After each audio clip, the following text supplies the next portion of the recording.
विद्महे कोटिरक्षाय धीमहि तन्नो गणपतिः प्रचोदयात्।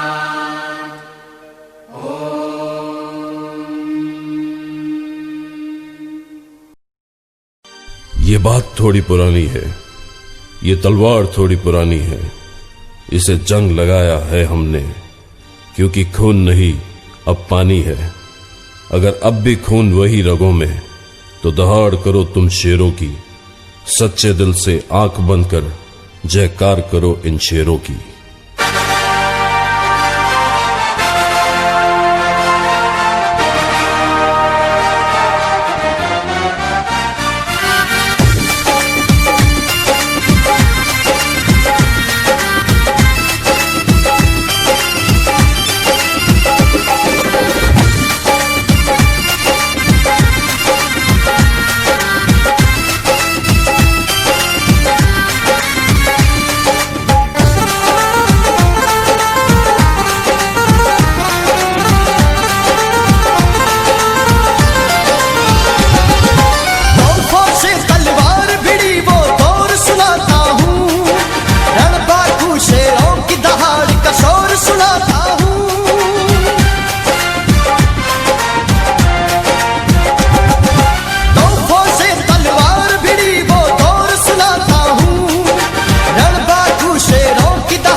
धर्म क्षत्रिय तेरा धर्म रक्षा कर, यही करम यही करम।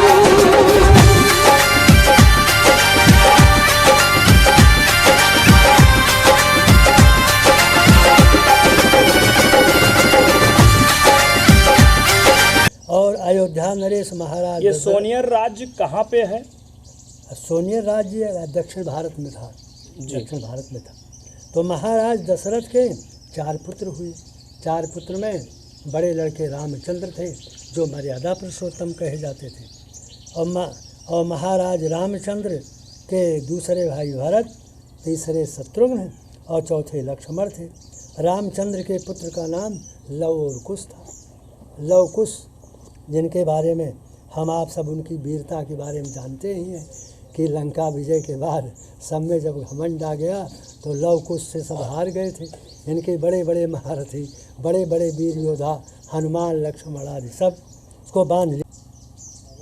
तो महाराज दशरथ के बड़े पुत्र मर्यादा पुरुषोत्तम रामचंद्र जी जो थे, उनके 2 पुत्र थे लव और कुश। और भरत के पुत्र का नाम तक्ष और पुष्कल था। शत्रुघ्न के पुत्र का नाम भैया सूरसेन और सुबाहु रहा। और लक्ष्मण के पुत्र का नाम अंगद और चंद्रकेतु रहा। अंगद और चंद्रकेतु, तो इस तरह से चारों भाइयों के 2-2 पुत्र थे। तो अभी वही भैया बतावा हम कि महाराज मर्यादा पुरुषोत्तम रामचंद्र जी के 2 लड़का लव और कुश। लव के राजधानी लव कोष्ठ बनाए, जौन लाहौर कही जाती, और कुश जौन है वो रावी नदी के किनारे है।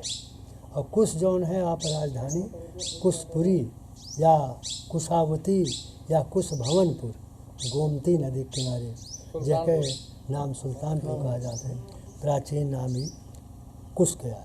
तो महाराज कुश के वंशज में आगे चल के एक राजा बृहद्वल है। बृहद्वल जौन महाभारत युद्ध में लड़ाई लड़ा रहे, वे सूर्यवंशी राजा रहे, उन वीर गति का प्राप्त हुए। तो राजा बृहद्वल ये जौन रहे राजा तक्षक के पुत्र रहे और सूर्यवंश में कछवाहा शाखा के प्रतापी राजा रहे। महाभारत युद्ध में वीर गति पार्थ के रहे। तो बृहदल के बाद बृहक्षत्र राजा बने। तो बृहक्षत्र में यही में आगे चल के आप गौतम बुद्ध के नाम सुनते हैं। शाक के वंश में महाराज सिद्धोधन जिसके पुत्र गौतम बुद्ध भय, जिसके नाम सिद्धार्थ रहा। सिद्धार्थ के समय में वाम मार्ग इतना फैला रहा अपने देश में, लोग वेद के रास्ता का छोड़ के ये तो भगवान राम के वंशज थे। हाँ, राम कुछ वंशावली में आए। अच्छा जी। हाँ, तो वाम मार्ग इतना फैला कि अश्वमेध यज्ञ में घोड़ा के काट कर हवन देने लगे, गोमेध में गाय काटी जाने लगी। तो सिद्धार्थ गौतम बुद्ध ने इसका विरोध किया। उन्होंने कहा यज्ञों का बहिष्कार। तो हमारे यहाँ के पौराणिकों ने कहा कि नहीं, ये तो वेद ईश्वर के वाणी आए। तो उन्होंने कहा ईश्वर में भी अविश्वास। अरे जब वेद में ये मंत्र नहीं जान, अर्थ नहीं जान, अश्वमेध में घोड़ा काटता है, अश्वमेधा जड़ी बूटी की जगह, गोमेध जड़ी बूटी की जगह गाय कटाता है। वाम मार्ग जब फैला तो गौतम ने अपना बौद्ध धर्म चलाया। बौद्ध धर्म चलाने वाले गौतम अपने ही पूर्वज थे। लेकिन आदरणीय विभाकर जी, जिस प्रकार राम जी के कार्यकाल में अश्वमेध यज्ञ जो हो रही थी, वो तो उसमें जो है इस प्रकार की बातों को नहीं रखा गया था। वो तो अपने घोड़े को जो है टहला रहे थे, जो यज्ञ के द्वारा जो है घोड़े को निकाले थे। तो इसके बाद ऐसा होने लगा ये तो जो महाभारत का युद्ध हुआ भैया जी, महाभारत का इतना भीषण युद्ध हुआ कि बोली अधिक तेज होती है गोली से। बाड़ी से हम चाहें तो आपको मित्र बना ले और बाड़ी से चाहें आपको दुश्मन बना ले। द्रौपदी ने जब कहा कि अंधों के अंधे पैदा होते हैं, तभी तो महाभारत युद्ध हुआ। महाभारत युद्ध में अपनी संस्कृति का, अपनी सभ्यता का, अपने विज्ञान का सबका विनाश हो गया। हम अपने पथ से भटक गए भैया। तो वाम माने उल्टा मार्ग फैला। वो अश्वमेध की जगह घोड़ा काटने लगे जी। यहाँ तक कहानी आप सुने होंगे कि गोरखपुर के राजा के रानी को घोड़े से संभोग करवाया था पौराणिकों ने। ये घटना नहीं है, सही है, मर गई थी। तो गौतम बुद्ध अपने वंश में पैदा हुए। गौतम बुद्ध के बाद फिर आप समझें कि बड़े बड़े प्रतापी राजा हुए। उसी प्रतापी राजा में आकर के आता है सुमित्र का नाम आता है। तो सूर्यवंशी राजा जो तृणबिंदु, जब गौतम बुद्ध बताया, इसके बाद आकर के 1720 ईस्वी में वैशाली राज मगध की स्थापना करते हैं। राजा विशाल वैशाली राज की स्थापना की। तो वैशाली राज्य के बाद यही मगध राज्य कहा गया। तो इस मगध क्षेत्र में कालांतर में आकर के आप समझें कि हमारे वंश के जो बड़े बड़े वीर थे वह सब सिंहासन से पदच्युत कर दिए गए। नंद वंश आ गया, मौर्य वंश आ गया, गुप्त वंश आ गया। ये नंद वंश क्या है? यह नंद वंश जो है, इसमें कहा जाता है कि राजा के रखैल के पुत्र थे, इसलिए चाणक्य ने इनका विनाश किया था। चाणक्य ने चंद्रगुप्त मौर्य के साथ। लेकिन बाद में आकर के हमारे आपके पूर्वजों में, इन्हीं में महाराजा हर्षवर्धन हुए। आप सुनते होंगे सालवाहन का नाम। मूंगी पाटन में राजा कुलकर्णी हुए। कुलकर्णी इतने प्रतापी राजा हुए कि जिन्हें के भैया लड़का रहे सालवाहन के नाम से एक हमें आपका गौरव हुए चाहिए कि साका संवत चलता है। साका संवत जौन पंचांग में लिखा था, शक संवत जोने का राष्ट्रीय संवत सरकार अपन मान्यता। तो साका का मतलब क्या है विभाकर जी? साका का मतलब संवत, वही वर्ष। जैसे ईसवी भी वर्ष है, संवत का नाम भी वर्ष है कि 12 महीनों को वही संवत कहा जाता है। वही शक संवत, साका संवत इनका। तो सालवाहन के संवत को साका कहते हैं और चंद्रगुप्त विक्रमादित्य के संवत को विक्रमी संवत कहते हैं। तो इस समय जो है 1942 शाका संवत चल रहा है और 2077 विक्रम संवत चल रहा है। तो राजा सालवाहन जो थे हमारे आपके ही पूर्वज थे। तो राजा सालवाहन के ही वंश में महाराज हर्षवर्धन का आप नाम आप सुना होगा। महाराजा हर्षवर्धन ये जो यहाँ प्रयागराज में कुंभ लगता है, हरिद्वार में कुंभ लगता है, नासिक में कुंभ लगता है, पुष्कर में कुंभ लगता है, इन कुंभ के मेलों में भैया राजा हर्ष इतने दानी रहे कि राजकोष आपन विद्वानों को, ब्राह्मणों को, गरीबों को, दीनों को सबको वितरित कर देते थे, राजकोष खाली कर देते थे। लेकिन दैव की गति क्या होती है भाई, जो ऊपर चढ़ा नीचे गिरेगा ही। तो हर्षवर्धन के बाद फिर राज का पतन हो जाता है। राज के पतन के बाद फिर हमारे आपके वंश वाले वो आकर के इस क्षेत्र में 8-9 जिले में गांजड़ में निवास करने लगे। गांजड़ क्षेत्र। ये आदरणीय विभाकर जी, मैं आपसे ये जानना चाहूँगा, ये श्री रामचंद्र से जो है जी, ये तिलोक चंद तक की बात हम आपसे जानना चाहेंगे। जी, इस वंशज के विषय में आप मुझे बताइए।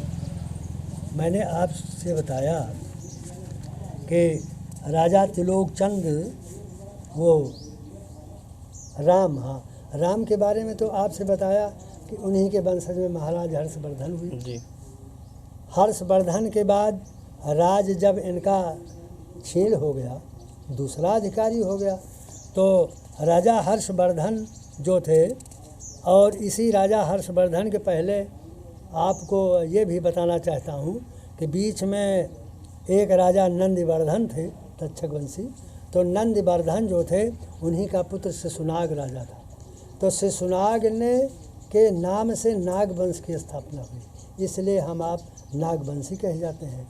तो उस नागवंश में शिशुनाग थे, काकवर्म हुए भैया, क्षेमक धर्मक हुए, क्षत्रियोदय हुए, बिंबसार हुए, अजातशत्रु हुए। अजातशत्रु के नाम सुना होगा आप सब। अजातशत्रु के दर्शक, फिर उदयन और नंदिवर्धन द्वितीय, फिर महानंदिन, ये महानंदिन रहे। तो महानंदिन के बाद वही आपका बताया कि कुलकर्णी राजा सालवाहन हैं। तो सालवाहन के बाद में आ करके सालवाहन के बाद फिर आदरणीय विभाकर जी, राजा सालवाहन जी के विषय में आप विस्तार रूप से बताइए। भैया आप ये समझें कि जब अपने देश में नंद वंश, मौर्य वंश, गुप्त वंश, इनकी शक्ति के आगे अपने वैश्य क्षत्रियन की शक्ति छीण भय। तो छीण भय के बाद फिर वैशाली में अपने वैश्य वंश जो रहे अपनी शक्ति के संगठन बनावे में जुट गए। जुटे के बाद फिर वहाँ एक कुलकर्णी नाम के राजा रहे। कुलकर्णी बड़े बड़े प्रतापी राजा रहे।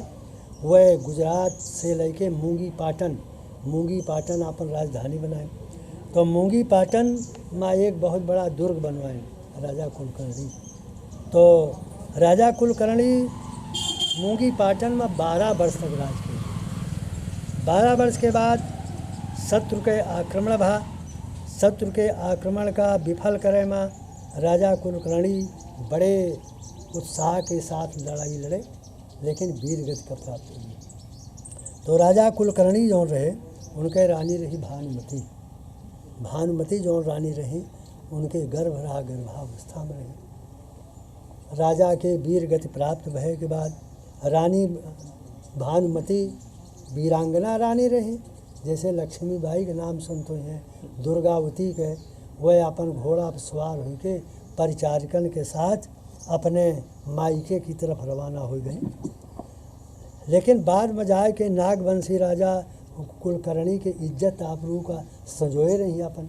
तो रानी विभाकर जी, नागवंश है क्या? नागवंश आपको बताया भी पहले कि राजा शिशुनाग जो हुए, शिशुनाग से ही नागवंश की स्थापना हुई, जिसमें 7-8 राजाओं का आपको नहीं, नाग शब्द जो है, हाँ, ये शब्द के विषय में जानना चाहिए। शिशुनाग नाम था राजा का, जी। तो शिशुनाग से नागवंश पड़ा। अच्छा। हाँ, शिशुनाग से। तो तो जो अभी बताया आपको कि जो राजा कुलकर्णी थे, कुलकर्णी के वीर गति प्राप्त होने पर रानी भानुमति गर्भावस्था में रही। वो अपने परिचारकन के साथ मूंगी पाटन से पलायन कर गए। मूंगी पाटन छूट गया, शत्रुओं के अधिकार होगा। तो वह मान प्रतिष्ठा का बनाए के भानुमति प्रतिष्ठानपुर पहुँच। ये मूंगी पाटन जो है ये किस राज्य में आता है? अरे मूंगी पाटन अब आप समझे पाकिस्तान पंजाब उसी तरफ है। जी जी। तो वह सियालकोट में पहुंच गई। प्रतिष्ठानपुर जिसको कहते थे पहले, आज सियालकोट कहा जाता है। तो प्रतिष्ठानपुर में वर्तमान समय में पाकिस्तान में है। तो सियालकोट में जब पहुंची, अब असहाय थी, यतीम थी, पति वीर गति को पार हो गए थे, मूंगी पाटन शत्रुओं का अधिकार हो गया था भैया।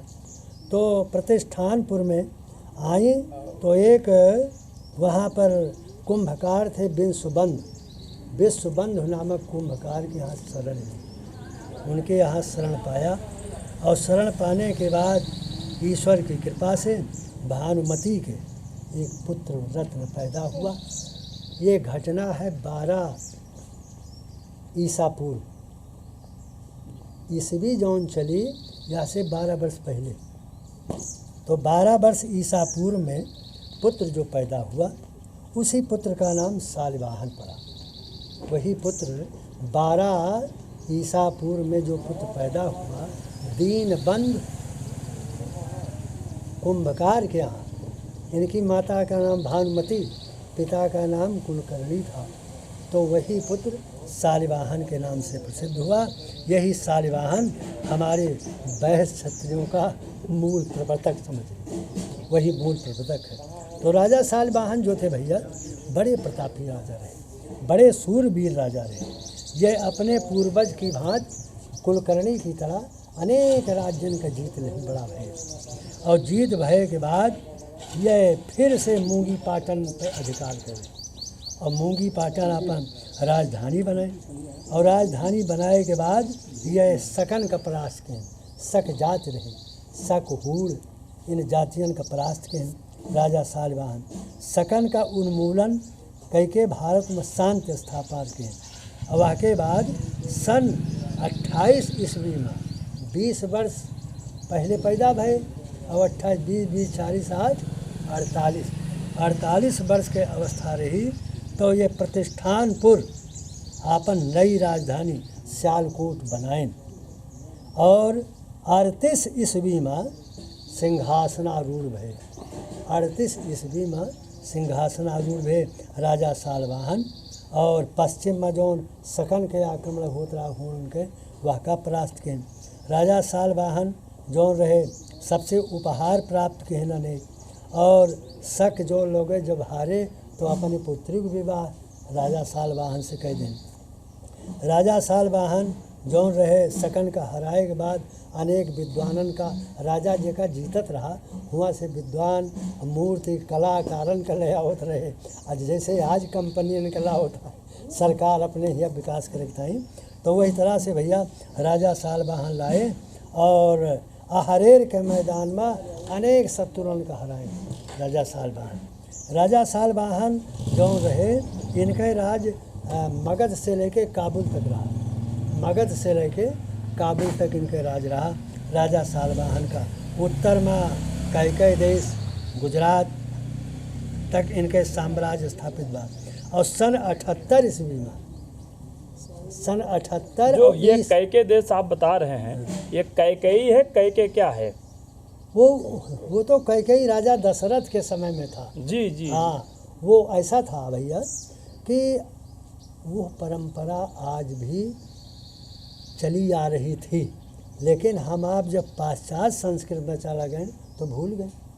पहले पुत्र वधू के नाम क्यों नहीं लेता रहा, न क्यों छपवावत रहा, वह के गांव के नाम से वह का पुकारा जाता रहा। आजो दिन हमारे सबके यहाँ, हमारे सबके जौन बस पतुआ वसा हैं वह काव कही जी हैं ताल ढोली सलार उर्वा, तो वही तरह से कैकय कौशल्या सुमित्रा भैया गांधारी आज आई छपाई के अरे भाई पूजा ही आओ, अरे मालती ही आओ, हम तो आज नई सभ्यता में आ गए। तो यह तरह से ये जो तिलोक चंद यहाँ पे हैं, ये कितने जनपद में तिलोक चंद जो है इस समय? ऐसा है भैया, आपको थोड़ा बतावा चाहिए कि राजा सालवाहन जब 38 ईस्वी में सिंहासनारूढ़ भय अहरेर के मैदान में आए तो 78 ईस्वी में राजा सालवाहन एक बहुत बड़ी यज्ञ के और यज्ञ के बाद वह अपन साका संवत चलाए। जैसे विक्रमादित्य विक्रम संवत चलाए वैसे राजा सालवाहन अपने पूर्वज गौरव हुए चाहिए कि सन 78 ईस्वी में साका संवत चलाएं। पंचांग में देखें तो लिखा हुआ था शक संवत साके सालवाहन, तो राजा सालवाहन चलाएं। यह 108 ईस्वी में 120 वर्ष की अवस्था में इनके देहांत के बाद राजा सालवाहन 120 वर्ष की अवस्था रही इनकी। तो यह तरह से ये राजा सालवाहन जो रहे बतावा कि 22 ईस्वी 20 पैदा भे और 108 ईस्वी में इनके देहांत हुआ। राजा सालवाहन के पुत्र भय बैस कुमार के राजा सालवाहन से 52वीं पीढ़ी का मतलब यही बीचे में हर्षवर्धनों को राजा आ जाते। हर्षवर्धन के बाद जब राजच्युत होगा तो राजा हर्षवर्धन जौन रहे, हर्षवर्धन की मृत्यु हो गई तो हर्षवर्धन के पुत्र का नाम रहा यशोवर्धन। तो हुआ के मंत्री लोग वहाँ का हटाए दिन राज्य से थाने